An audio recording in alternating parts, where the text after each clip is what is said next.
Hi, this is Mato. Welcome to my online chess lecture.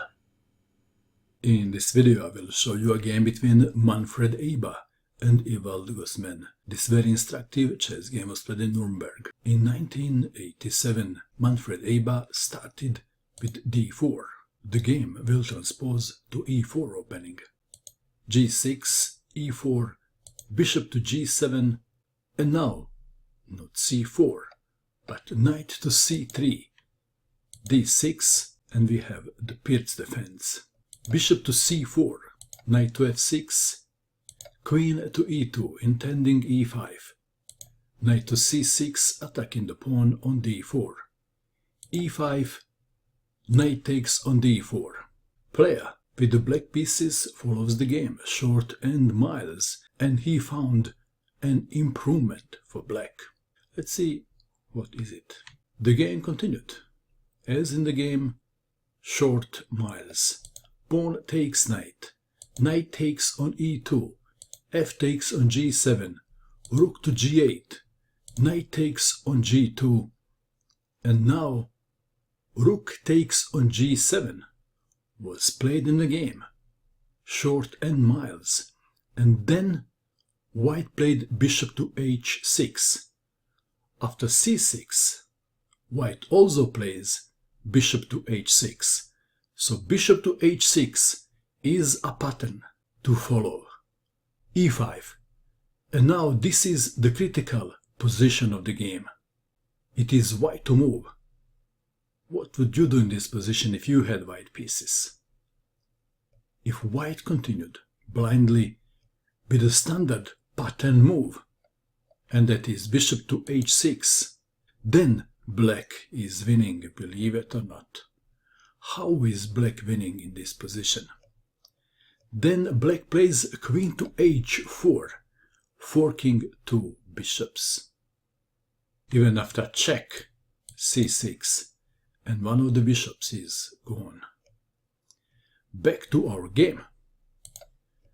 But in this critical position, player with the white pieces did not follow the pattern blindly.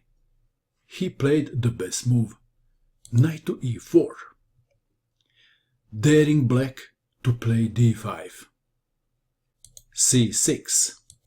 If d5 is played, what happens then?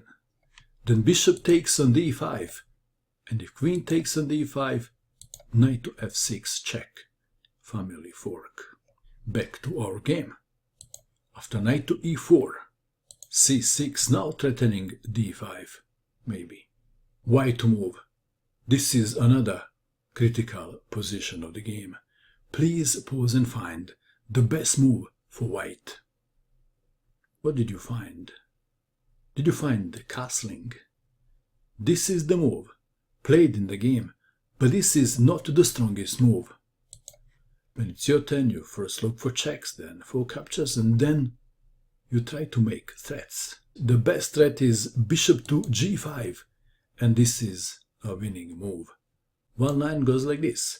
Well, black must save the queen. Let's say queen goes to c7, and then knight to f6, check. King to d8. Knight takes rook with check. King to d7, check again. King to e7, and then white may play pawn to g8 immediately, or even knight to e8, check first, and after king takes knight, then pawn is pushed and promoted to queen, and white is easily winning. Back to our game. Castling, and the best chance was missed. Rook takes on g7, bishop to g5.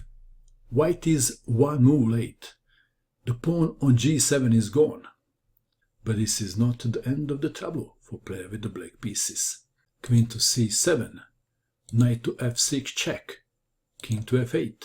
Why is this position so difficult to play for black? White knight on f6 is an absolute monster.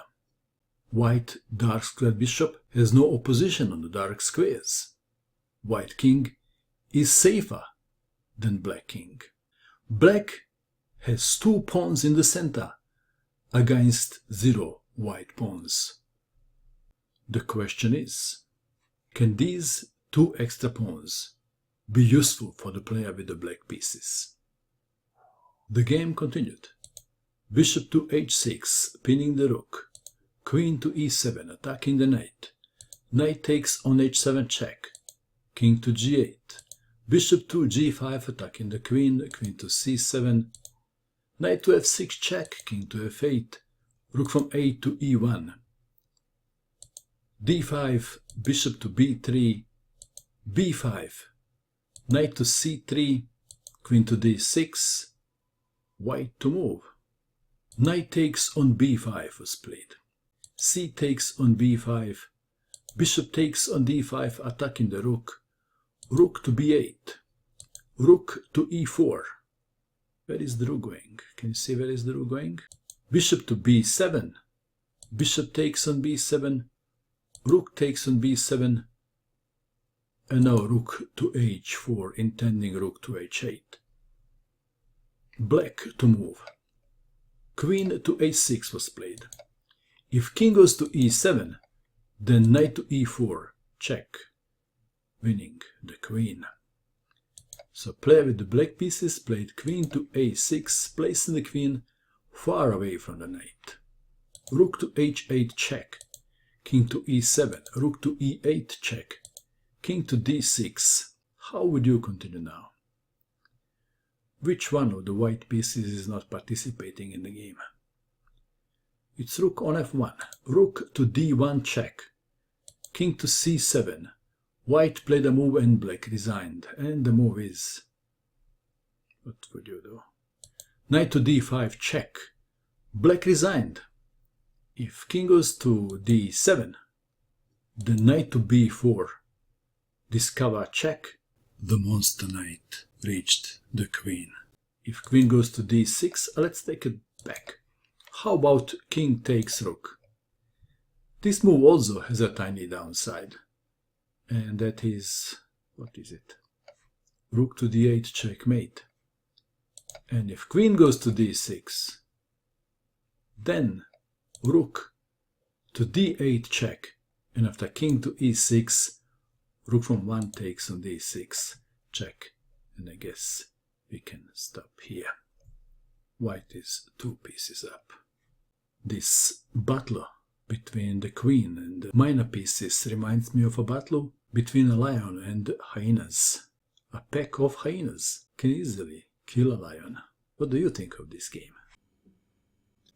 And that is all. I hope that you enjoyed watching this video. I wish you good luck with your chess, and bye for now.